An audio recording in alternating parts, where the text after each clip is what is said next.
दोस्तों, आपके अपने YouTube चैनल ट्रैक एग्ज़ाम में आप सभी का स्वागत है। जिन्होंने हमारे चैनल अभी तक सब्सक्राइब नहीं किए, प्लीज़ हमारे चैनल को सब्सक्राइब कर लें और बेल आइकन को ज़रूर प्रेस करें। दोस्तों, हमारे टेलीग्राम ग्रुप में जुड़ने के लिए ट्रैक एग्ज़ाम में जाकर हमारे टेलीग्राम में जुड़ सकते हैं और वहाँ से आपको PDF प्रोवाइड की जाती है। आप वहाँ से PDF डाउनलोड करके पढ़ सकते हैं। तो आज का जो है सेशन स्टार्ट करते हैं हम। पहला क्वेश्चन है, भारत के सबसे ऊंचे पर्वत शिखर का नाम क्या है? कई बार एग्ज़ाम में ये क्वेश्चन पूछ दिया जाता है कि भारत के सबसे ऊंचे पर्वत शिखर का नाम क्या है। तो कंचनजंगा, और ये कहाँ है? सिक्किम में। ध्यान रखिएगा दोस्तों, कहाँ है ये? सिक्किम में। अगला क्वेश्चन है, हिमालय की उत्पत्ति किस भूसन्नति से हुई है? तो हिमालय की उत्पत्ति जो भूसन्नति से हुई है वो टेथिस है। टेथिस से, याद रखिएगा, टेथिस। अगला क्वेश्चन है, हिमालय श्रेणी में मिलने वाली संकीर्ण तथा अनुदैर्घ्य घाटियों को किस नाम से जाना जाता है? ध्यान रखिए दोस्तों, संकीर्ण और अनुदैर्घ्य घाटियों को किस नाम से जाना जाता है? दून नाम से जाना जाता है। अगला क्वेश्चन है, भारत का मानक समय कितने डिग्री देशांतर पर आधारित है? तो ये 82 डिग्री 36 इंच पूर्वी देशांतर पर आधारित है। अगला क्वेश्चन है, नंदा देवी चोटी हिमालय के किस भाग में स्थित है? तो ये कुमाऊं हिमालय भाग में स्थित है। फिर अगला क्वेश्चन है, उत्तरांचल के सबसे ऊंचे पर्वत शिखर का नाम क्या है? तो उत्तरांचल के सबसे ऊंचे पर्वत शिखर की बात करें तो क्या है ये? नंदा देवी।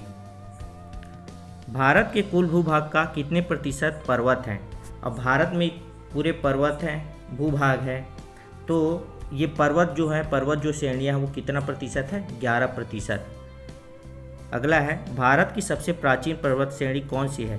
तो भारत की सबसे प्राचीन जो पर्वत श्रेणी है वो अरावली है। अगला है, अरावली पर्वत के सर्वोच्च शिखर का नाम क्या है? अब देखिए, भारत के सबसे प्राचीन पर्वत श्रेणी का नाम तो अरावली है, लेकिन अरावली पर्वत के सर्वोच्च शिखर का नाम क्या है? सबसे ऊंचा शिखर जो है अरावली पर्वत का, उसका नाम है गुरु शिखर। इसको भी याद रखिएगा, अक्सर एग्जाम में पूछ दिया जाता है। पश्चिमी घाट क्या है? एक भ्रंश कंगार है। पश्चिमी घाट को एक भ्रंश कंगार बोलते हैं। अगला क्वेश्चन है, किस पर्वतमाला को सह्याद्री के नाम से जाना जाता है? तो पश्चिमी घाट का जो पर्वतमाला है उसको क्या बोलते हैं? सह्याद्री के नाम से जाना जाता है। इस क्वेश्चन को उल्टा भी पूछ दिया जाता है कि पश्चिमी घाट को किस और नाम से जाना जाता है? तो सह्याद्री के नाम से जाना जाता है।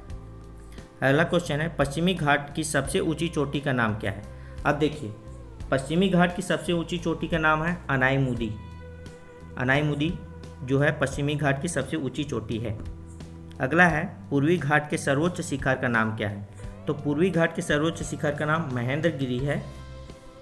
अगला है, पूर्वी घाट एवं पश्चिमी घाट पर्वत श्रेणियों का सम्मिलन स्थल है। तो नीलगिरी की पहाड़ियाँ, इसी पे नीलगिरी की पहाड़ी पर क्या है? ये सम्मिलन होता है किसका? पूर्वी घाट और पश्चिमी घाट का।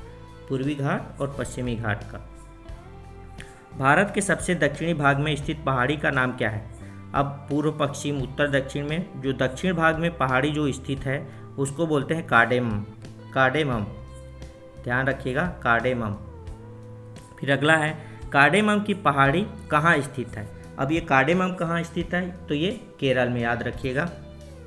अगला है, अरावली श्रेणियाँ किस राज्य में स्थित है? तो अरावली श्रेणियाँ जो है राजस्थान राज्य में स्थित है। अगला है, भारतीय उपमहाद्वीप किस भूखंड का भाग है? जो भारतीय उपमहाद्वीप है वो किस भूखंड का भाग है? तो गोंडवाना लैंड का। ये याद रखिएगा, ये भी एग्जाम में पूछ दिए जाते हैं। अगला है, अरावली श्रेणियों की अनुमानित आयु है 570 मिलियन वर्ष। अरावली श्रेणी की अनुमानित आयु है कितना? 570 मिलियन वर्ष में है। दोस्तों, अगर ये वीडियो आपको अगर अच्छा लग रहा होगा तो प्लीज़ हमारे इस वीडियो को लाइक कर लें, और अगर बेल आइकन दबाना हो तो बेल आइकन दबा लें, सब्सक्राइब बटन दबा लें, और ऐसे ही वीडियो आपको देते रहेंगे हम। अगला है, भारत किस गोलार्ध में स्थित है?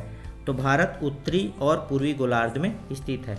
लेकिन यहाँ पे पूछा जाता है कि किस गोलार्ध में, तो अगर एग्ज़ाम में अगर 4 ऑप्शन आता है तो ये उत्तर पूर्वी करके ऐसे आएगा। तो अगर ऐसा आता है तो उत्तरी गोलार्ध में आप टिक लगाइएगा। अगला है, भारत का सुदूर पश्चिमी का बिंदु कौन सा है? तो 68 डिग्री 7 इंच पूर्व गुजरात में। फिर अगला है, शिव समुद्रम किस नदी द्वारा बनाया गया द्वीप है? तो ये शिव समुद्रम जो द्वीप है ये किस नदी द्वारा बनाया गया है? तो कावेरी नदी द्वारा बनाया गया है। अगला है भारत की प्रादेशिक जल सीमा समुद्र तट से कितने समुद्र झील की दूरी तक है? तो ये 12 समुद्री मील तक है। अगला है 10 डिग्री चैनल किसके मध्य स्थित है? तो 10 डिग्री जो चैनल है वो छोटा अंडमान और कार निकोबार के मध्य में स्थित है। अगला है भारत तथा पाकिस्तान के मध्य अंतर्राष्ट्रीय सीमा का नाम क्या है?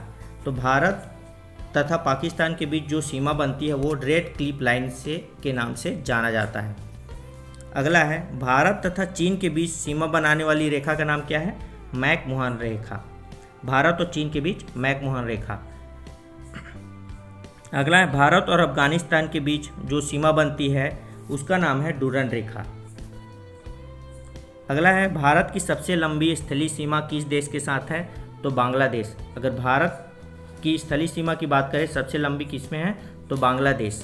और सबसे कम बात करें अगर इसकी भारत की सबसे छोटी स्थलीय सीमा तो अफगानिस्तान के साथ है। अगला है भारत के किस राज्य में थार मरुभूमि स्थित है? तो राजस्थान में। तो दोस्तों आज के लिए बस इतना ही। Thanks for watching. प्लीज़ हमारे वीडियो को लाइक करें, शेयर करें और सब्सक्राइब करना ना भूलें। धन्यवाद।